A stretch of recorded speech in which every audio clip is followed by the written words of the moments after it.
Akalar bilasizlar, Leap Motor hozirgi kunda eksport qilish umuman mumkin emas, ammo lekin men eksport qilishga ruxsati bor bo'lgan kompaniyani topib oldim.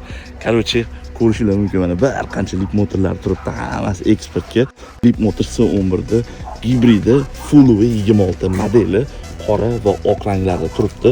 Qorasini ham ichi mana bu kanachnigidan, ikkinchi pozitsiya fullidan, mana bu oqniki ham xuddi shunaqangi. Akalar, ushbu mashinalarning narxi 21500 dan turibdi.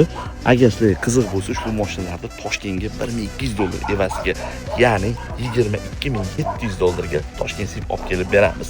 Ha, albatta S16 kerak bo'lsa, akalar, tayyorlari bo'lsa, ularni ham qilib berishimiz mumkin. Agar mabodo siz qidirgan mashina tayyor chegarada bo'lmasa, Xitoyda ichidan ham olib kelib berishimiz mumkin.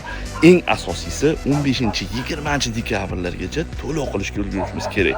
Nimaga desalaring, 15-20larga to'lov qilsak, yilda oxirigacha eksport litsenziyasini olishga ulgurib qolishimiz mumkin. Bilasizlar, 1-yanvardan eksport litsenziya olinadigan bo'lsa, ikkinchi qo'l 0 kilometrli mashinalarga 6 oy eksport qilib bo'lmaydi. Shuning uchun ham yilda oxirigacha eksport litsenziyani olishga ulgurib qolishimiz kerak. Keyin bemalol jo'nataveramiz.